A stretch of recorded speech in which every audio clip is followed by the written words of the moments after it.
Hello po mga kabayan, kumusta ho kayo? Magandang buhay. Welcome muli sa aking YouTube channel, Analisa Reality Vlog. Happy New Year po, 2025 na. So, voice over po ako ngayon. Enjoy nyo lang po, tingnan yung background. Ito po yung mga kaganapan nung kay Bong at saka ni Jinky. Bibigay ko lang po yung aking personal na opinion, reaction base po sa aking napanood at aking nararamdaman nung napanood ko na nga ho itong video. Pero bagong lahat, please support po natin Ka-Business Official, Papa Dins TV, Ka-Business Family, mga kagwangs, at yung mga kasamahan ko pong reactors dito sa Ka-Business. And also, support din natin sila Kalinga Rab, sila Kuya Bal Santos Matubang, ayan, sila Ate Edna Vlog, si Jack Tapia Matubang, asawa po ni Kalinga Prab. At yung mga kasamahan ko po sa Karepa, mga reactors din po. At sa buong Kalingap team, Kalingap community. So ito po, alam na ho natin na matagal nang inaasam-asam ni Bong na mapasagot si Jinky. Alam ko mayroong nangyari, pero dito lang ho tayo mag-focus ngayon. At magsa-shoutout po ako, magbabasa ho ako ng comment. Kasi ito yung time na lahat tayo ikinilig. Ito nga yung sabi dito ni Bong na yung wish niya. So, meron siyang hiling-hiling. Alam natin kung ano yung wish niya. Yung kung matamis na oo ni Jinky na makuha na niya. So, ito na nga ho yung time na, ayan, sinagot na ho siya ni Jinky. At grabe to si Bong, yung talagang, kala mo talagang panalo, jackpot. Bigla niyang niyakap si Jinky. Siyempre, ang Ka-Business Family, andun sa likod, ang mga kagawang si Mrs. Ka-Business, siyempre, tuwan-tuwa. Kasi yun naman talaga yung inaantay nating lahat. O, ayan, ano na to si Bong? Ano kaya, syempre yung masaya ka na hindi mo inaasahan o ina-expect na magkakaroon ka ng Jinky sa buhay mo. Sa totoo lang, ito yung may nararamdaman akong kakaiba kasi alam ko naman may nangyari. Basta yung sabi ko nga lang dito sa time na to, alam ko marami tayong masaya. Yung isip natin nag-a-advance na maging na sila hanggat maaari humantong na sa kasalan. Ba? So magbabasa ako ng comment. Basta alam nyo nung pinanonood ko to, pati ako napapahagik-gik ng tawa, ako lang mag-isa dito sa kwarto. So may babasahin pa akong comment. Random po ito, isa shoutout ko po kayo. Ayan. Shoutout po kay Ma'am, kung ano man po yung comment dito, Ma'am Tessie, babasahin ko lang po. Siyempre, Ma'am Tessie Clara, shoutout po, Happy New Year po sa iyo. Salamat po sa pag-support niyo sa Ka-Business Official.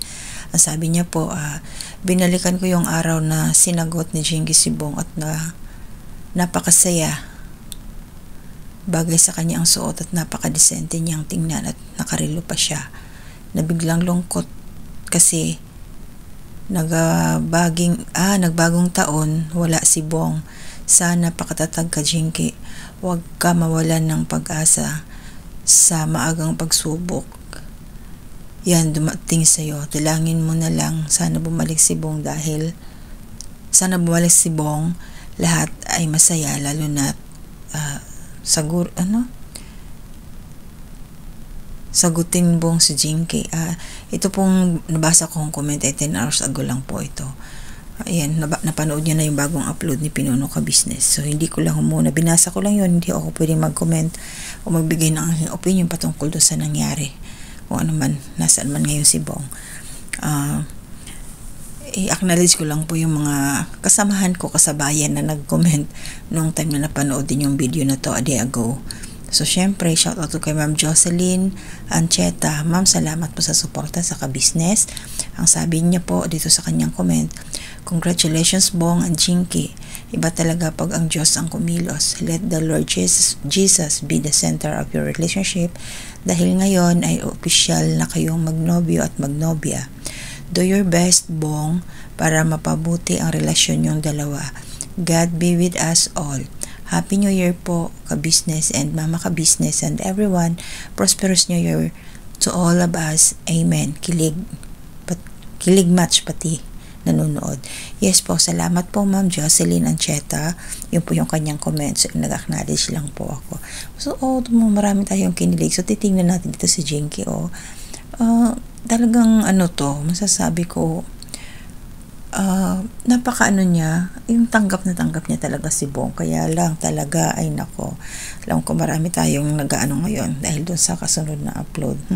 Hindi maiwasan ito pa ho, shout out po kay ma'am Sir Arman Makapagal. Salamat po sir sa pag-support nyo sa Ka-Business Official. Happy New Year po. Ito po yung inyong komento, basahin po natin, acknowledge ko po kayo. Hoping this is the beginning of a new phase of Bong's life to have a family and being padre de familia when they have already children. Congrats to both of you at good luck sa inyong tatahakin soon. God bless sa ating lahat. Ang dami talaga nag-congratulate dito kay Labong at Chinky.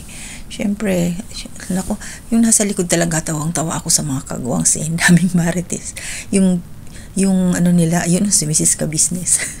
Talagang napapaano sila. Tawag dito, na-mesmerized. Parang na-estatwa sila doon, parang naging bato. Para silang nanonood ng pelikula sa mga reaksyon nila sa likod.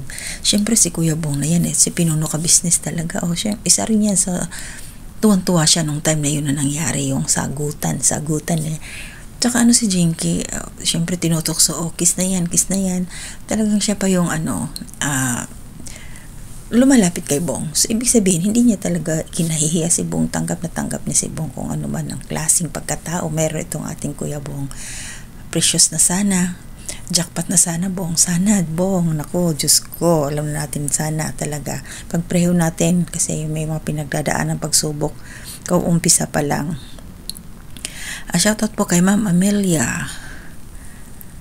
Anong apelyido? Sadali po. Basahin natin. Ang kanyang pangalan, Ma'am Amelia Ingatan. Hello Ma'am, Happy New Year po. Salamat sa pagsuporta kay Ka-Business. Ito po yung comment ninyo. Yehe, ang ganda ng New Year's gift ni Kuya Bong.